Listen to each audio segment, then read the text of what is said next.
तो आज का हमारा टॉपिक है कि सिल्वर एक महीने में 12% क्यों गिरा। आपने सुना होगा कि मतलब एक महीने में चांदी 12% गिर चुकी है। तो आज की हम इस वीडियो के माध्यम से यही समझेंगे कि सिल्वर के प्राइस इतने क्यों नीचे गए एक मंथ के दौरान।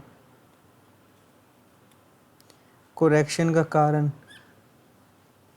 इस वीडियो के माध्यम से ये समझेंगे क्या क्या कारण थे चांदी के गिरने के। सिर्फ 3 वीक में तेज़ी से जैसा कि आपको पता है दोस्तों, 2026 की शुरुआत में रिकॉर्ड हाई बनाने के बाद गोल्ड और सिल्वर ने बहुत रिकॉर्ड हाई बनाया था।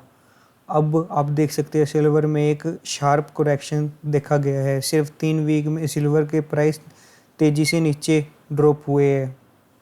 इस ड्रॉप ने कमोडिटी मार्केट में लीवरेज पोजीशन को विंड डाउन करने पर मजबूर करा है।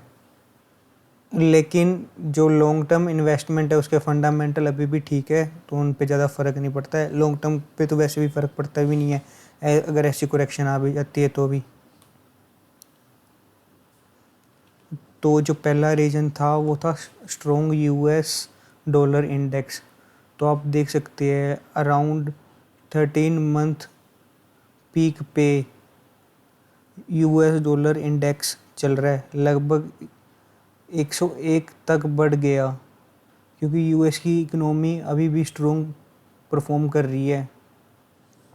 और जैसे एक ये रीजन है inverse relationship, global commodities USD में प्राइस होती है। डॉलर स्ट्रॉन्ग होने से ओवरसीज बायर के लिए चांदी बाइंग महंगी हो जाती है। और एक ये है ओवरफ्लो शुरू, मतलब इन्वेस्टर ने जो रिस्की एसिड्स थे ना, ETFs थे, उनसे पैसा निकाल के एक स्टेबल बॉन्ड और लिक्विड डॉलर में लगाना शुरू कर दिया है। और एक ये बहुत बड़ी जो इंडस्ट्रियल डिमांड की में जो कमी आई है, मैं आपको समझाता हूँ। 60% industrial around 60% industrial metal use होते हैं इंडस्ट्रीज़ में, जैसे गोल्ड और चांदी बहुत यूज़ होते हैं इंडस्ट्रियल मैन्युफैक्चरिंग में, इलेक्ट्रॉनिक आइटम में, और सोलर पैनल इंडस्ट्री में बहुत ज़्यादा कंज्यूम होता है। और आप देख सकते हो ग्रीन टेक स्लो डाउन, बस सोलर पैनल और EV प्रोडक्शन में थोड़ी सी ग्रोथ की थोड़ी सी धीमी हो गई है ग्रोथ।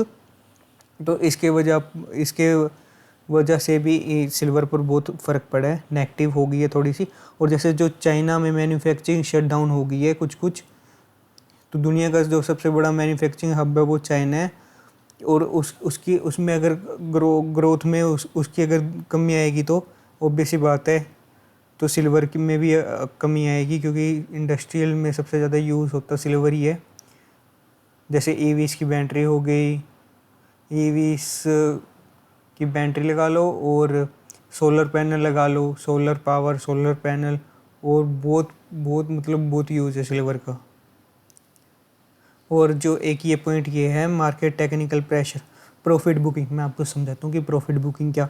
बढ़ती तेज़ी के बाद जो फंड मैनेजर थे ना, उन्होंने अपने हायर पोजीशन पे हैवी प्रॉफिट बुकिंग शुरू की और सेफ लिक्विडिटी सेव किया।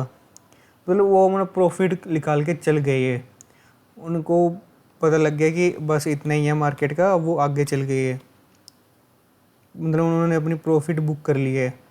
और एक ये पॉइंट है CME मार्जिन हाइक्स।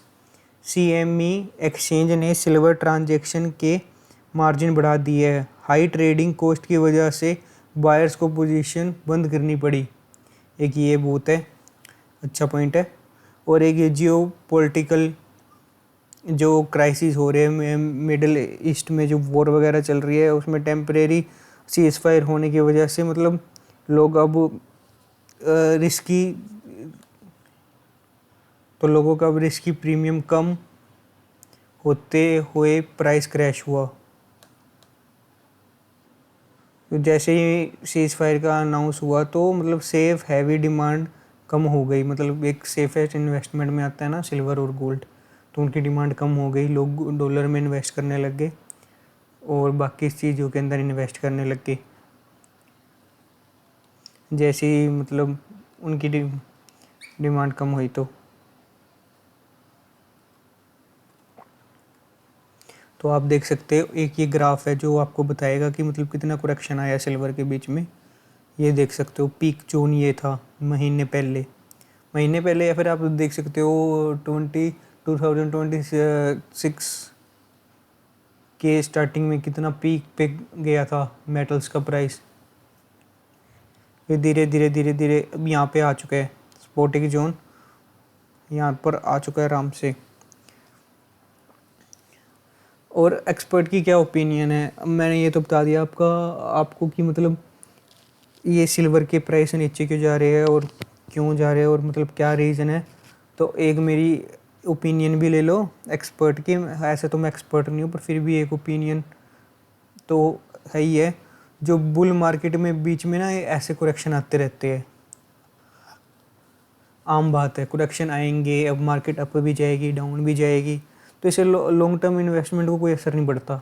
अगर आप इन्वेस्टमेंट ही ऐसे सोच के करते हो कि मेरे को लॉन्ग टर्म के लिए करना है, तो फिर करेक्शन आते रहते हैं, उसमें कोई डर नहीं है।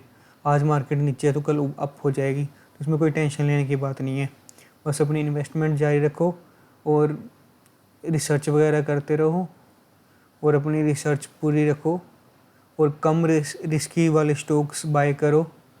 नॉलेज पूरी देखो, कंपनी के फंडामेंटल देखो। अगर आप मेटल में जाते हो तो अगर मेटल में गोल्ड सिल्वर में जाते हो तो आपको लॉन्ग टर्म ही करना है इसको। आप हिस्ट्री भी देख सकते हो, इन्होंने हमेशा ही प्रॉफिट दिया पर लॉन्ग टर्म में। तो इस वीडियो में इतना ही। अगर अब आप बताओ आपकी क्या राय है, आपको कैसी लगी ये वीडियो। अब अगर आपको अच्छी लगी तो सब्सक्राइब कर देना, लाइक शेयर कमेंट करना ना भूलना। मिलते हैं नेक्स्ट वीडियो में, तब तक के लिए बाय।